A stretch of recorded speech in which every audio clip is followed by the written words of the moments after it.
It all started at the Kenya Institute of Administration a week ago when the Prime Minister dared President Kibaki to crack the whip on Education Minister Professor Sam Ongeri and his Permanent Secretary Professor Karega Mutahi over the missing millions in the free primary education kitty.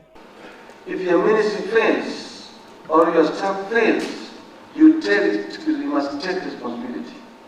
And though the president responded by suspending Professor Karega and 3 other permanent secretaries, Raila's move to suspend Professor Ongeri and William Ruto could be considered bold to some extent. But what are the political implications and the effect on the Grand Coalition government's resolve to fight corruption?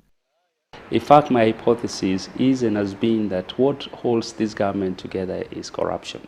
You remove corruption and rent-seeking as a glue that sticks together the two sides, the government will fall apart.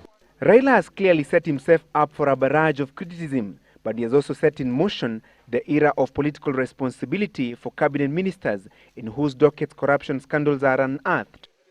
I'd like to see a couple of ministers, at the very least, fired. Then you begin to get the sense that the two principals are actually serious about corruption. It would be important to sustain focus on the main object here, which is the war on graft. And so, was Raila acting in the nation's best interest, or was he merely playing politics?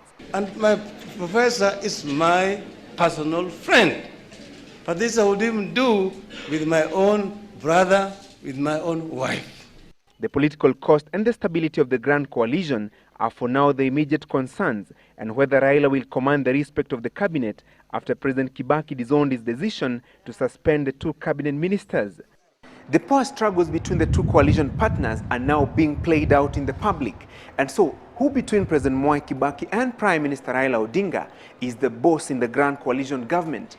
That is the question that many Kenyans will be asking themselves, more so after assertions by Education Minister Professor Sam Ongeri that he will stay in office until the appointing authority states otherwise. Francis Gachuri, Sunday Live at Jogoo House in Nairobi.